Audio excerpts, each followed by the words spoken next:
Eu tenho uma grande paixão, que é entender como a qualidade dos relacionamentos afetam a saúde das pessoas. É isso que eu estudo há mais de 30 anos. Uma das coisas que eu aprendi, por exemplo, é que o imprevisto pode ajudar no desenvolvimento da saúde. Isso eu aprendi com palhaços que atuam no hospital. O grupo que eu estudei por 20 anos, os Doutores da Alegria, trabalha com a técnica do improviso. A improvisação é a habilidade de poder incorporar os fatos que estão acontecendo naquele momento para desenvolver o jogo e a relação com a criança. É também do improviso que nasce a graça. Quando existe essa relação, por exemplo, que o palhaço está nessa interação, por exemplo, se está passando um carrinho levando a comida no corredor do hospital, e aquele som pode virar o som de um trem. E esse trem pode levar o artista e a criança para uma viagem para a Transilvânia, por exemplo. A graça, que nasce também do inesperado, é interessante. É como se ela passasse uma rasteira no nosso intelecto, na nossa razão, e nos surpreendesse. E isso nos faz rir. A graça também, ela está associada a uma compaixão de Deus, divina, que desce sobre os homens, e também a delicadeza das formas. Então, existe na graça algo de divino no seu significado. Depois de muitos anos estudando, vendo pacientes acamados, estudando a interação entre palhaços e criança, vendo muitas interações, estudando sobre o imprevisto e a improvisação, no dia 1º de fevereiro de 2017, algo perfeitamente possível na vida de qualquer um aconteceu comigo, porém totalmente inusitado para mim. Eu e minha família, nesse dia, voltávamos de viagem, de férias, na Via Dutra, quando o senhor que nos conduzia teve um infarto, perdeu o controle da direção e bateu contra uma mureta. A minha filha quebrou o fêmur, o namorado dela foi para uma cirurgia de emergência por ter rompido o baço, e o meu filho menor sofreu escoriações leves. E eu acordei 23 dias depois numa UTI. Uma das primeiras palavras que eu escutei quando eu acordei foi sobrevivente. Eu demorei muito tempo para entender o significado dessa palavra, e muitos meses para remontar a história que eu vou contar agora para vocês. Eu acordei, eu tinha 2 ferros atravessando a minha bacia, um de cada lado. Eu tinha as mãos enfaixadas, porque o carro pegou fogo e queimou parte das minhas mãos. Eu estava entubada, estava sem voz, tinha catéteres e tubos passando por mim, tinha mais de 50 fraturas no corpo e 7 costelas novas de titânio. Mas e tinha, claro, muita dor nessa fase. Mas o que me chamou mesmo a atenção nesses primeiros dias foi que, apesar de tudo isso, da imobilidade das dores, a minha percepção estava extremamente aguçada. Eu rapidamente entendi para quais profissionais estavam abertos para interagir comigo e me ajudar no que naquele momento era essencial para mim. Era essencial que me virassem com delicadeza, para minimizar a dor. Era essencial que molhassem a minha boca com uma gaze para aplacar a sede. Era essencial que a Novalgina fosse injetada devagar para evitar as fortes taquicardias. É incrível o que o corpo humano faz pela sobrevivência. E apesar de eu sentir ali o hálito da morte naquela UTI, eu me sentia extremamente viva. Apesar do entra e sai de pessoas naquele lugar, sem dia nem noite, porque não tinha janelas, algo acontecia. E foi a partir daí que eu comecei a viver os meus 100 dias de hospital e a recomeçar e me transformar. Mas por onde começar? Eu lembro que nos primeiros dias, 2 fisioterapeutas que me acompanhavam já há algum tempo vieram me visitar. E um deles falou para mim: mexe os olhos, mexe a língua, mexe o que dá. E eu pensei, é isso, a vida, o fio da vida, a gente segura por onde dá. E eu tinha ali alguns fios por onde eu ia recomeçar a minha jornada naquele hospital. Descobri também nessa época que existe uma potência na fragilidade. Essa potência, eu vivi ela mesmo antes de acordar. Durante o coma, eu tive uma série de 20 sonhos, dos quais eu lembro nitidamente, e eu pude começar a registrar 8 meses depois do acidente, quando as minhas mãos permitiram. Esses sonhos eram extremamente nítidos. Neles, eu estava em hospitais muito bonitos, hospitais alocados em lugares desérticos, hospitais barco, hospitais casa. Mas o que me chamou a atenção nesses sonhos, recordando deles, é que apesar de eu estar em coma, muitas coisas que eu sonhei, de fato, tinham acontecido. Por exemplo, eu sonhei com a minha filha de muletas vindo na minha direção e tentando me ajudar a levantar, porque nesses sonhos eu estava sempre imobilizada, ou numa maca, ou numa cadeira de rodas. Ela vinha e tentava me ajudar a levantar, e quando ela vinha, ela escorregava e caía. E aí, depois, o meu marido me telefonava e dizia que ela tinha que ser reoperada em função da queda. E, de fato, a minha filha foi operada do fêmur e teve que ser reoperada no período que eu estava em coma. Em outro sonho, por exemplo, eu estava sendo transportada em um helicóptero. E isso, de fato, aconteceu. Eu fui transportada do interior de São Paulo para aqui, para o Rio de Janeiro, nos primeiros dias.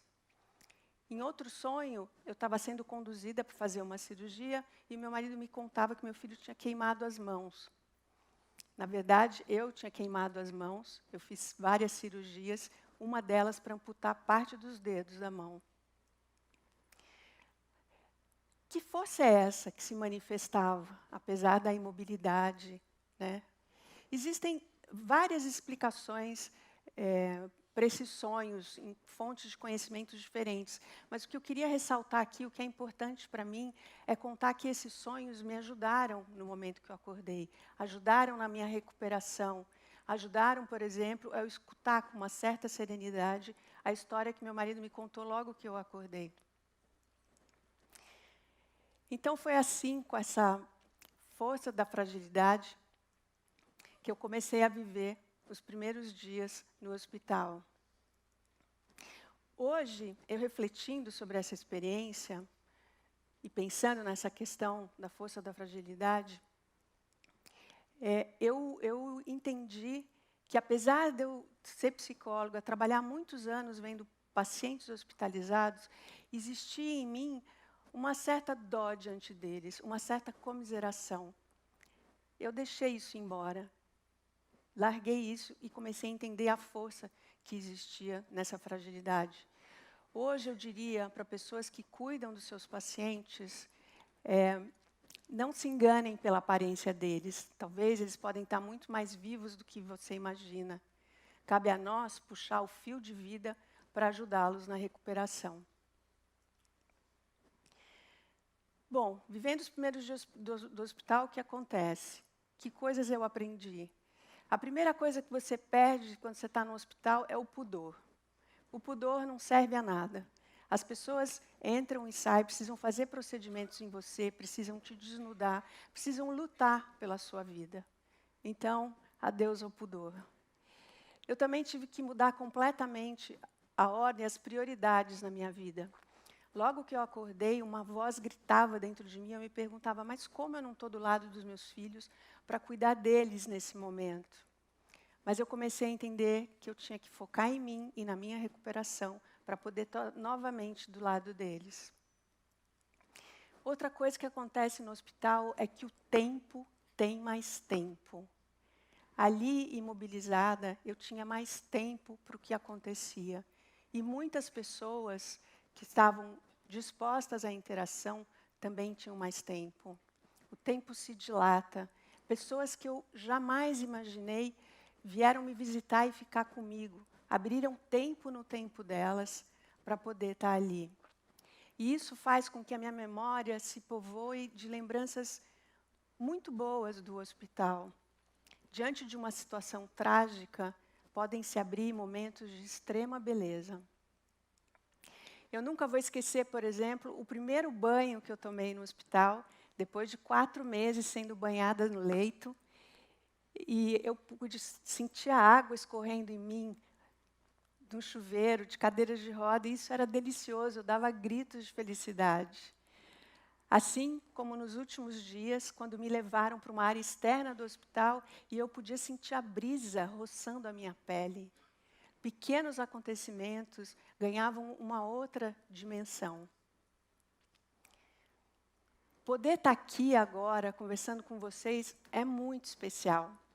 Isso não é só uma maneira de dizer, é a pura verdade. Hoje, eu convivo com 2 linhas do tempo. A linha do tempo do que está existindo agora, de poder estar aqui com vocês, trocando ideias. E eu tenho consciência de uma outra linha do tempo, onde isso poderia perfeitamente não estar acontecendo. Uma série de eventos aconteceram para que eu pudesse estar aqui agora. Um caminhoneiro desceu do seu carro, pegou seu extintor e apagou o fogo do nosso carro enquanto pegava fogo. Pessoas vieram e nos retiraram de lá. Pessoas nos transportaram para o hospital. O primeiro cirurgião que me operou colocou meus órgãos no lugar. O segundo cirurgião que fechou a minha bacia e conteve o sangramento, que era o meu grande risco de morte nos primeiros dias. E todas as pessoas que trabalharam nas 6 cirurgias que se seguiram, as enfermeiras, os médicos, auxiliares de enfermagem, as pessoas da limpeza, amigos que vieram. É uma lista enorme de pessoas que me ensinaram o valor da palavra gratidão. Muitas dessas pessoas eu não conheço, talvez nunca conheça, mas a minha vida está extremamente entrelaçada delas. A minha agenda de 2017 está vazia. No mundo produtivo do trabalho, foi um ano que eu não existi. Nenhuma viagem, nenhuma reunião, nada. E o maior número de horas que eu passei imobilizada. Mas, a despeito de tudo isso, foi um ano de enormes aprendizados, enormes transformações e grandes encontros. Hoje, eu sou uma pessoa mais feliz, mais aberta para o mundo. E, apesar das sequelas físicas, eu vivo em um corpo mais saudável. Durante esse período, eu produzi um diário. E eu gostaria de ler um pequeno trecho para vocês.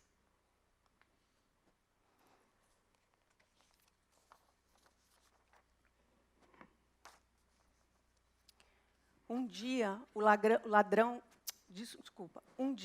o dragão te lambe com suas labaredas. Você queima e se reduz a cinzas. Então, a partir daí, talvez algo inédito possa acontecer. Eu galopei na natureza da luta pela vida. Pude sentir cada momento de imposição de sobrevivência. Ela pode ser feroz, assustadora e também fascinante e mágica. Nasce das suas entranhas e pulsa enquanto as máquinas apitam e apresentam o teu corpo na imobilidade. Falo de um percurso essencial: respirar, urinar, defecar, se arrastar pelo chão. E depois de alguns meses, engatinhar, andar. Esses verbos carregam a dimensão da vida. Acontecimentos sutis podem ser sinônimos de estado de graça, e você se sente novamente alinhado com a existência. E durante algum tempo, você vive o milagre de perceber as camadas da vida. As camadas que pulsam nos pequenos acontecimentos. E abrir os olhos ao amanhecer deixa de ser trivial. Ele é um pequeno milagre que se repete a cada dia. Continuar conectada à magia de abrir os olhos, de sentir a água e a brisa, você luta para manter essas lembranças vivas na memória. E essa torna-se uma batalha tão sangrenta quanto aquela da UTI. As lembranças dos momentos de imobilidade e doença chegam a ser perturbadoras, não tanto por suas dores físicas e emocionais, mas sim por seus momentos de beleza. A beleza pela qual luto, para que ela não se apague no corredor longo e estreito do cotidiano.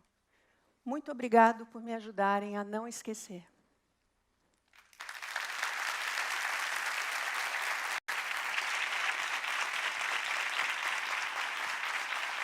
Obrigada.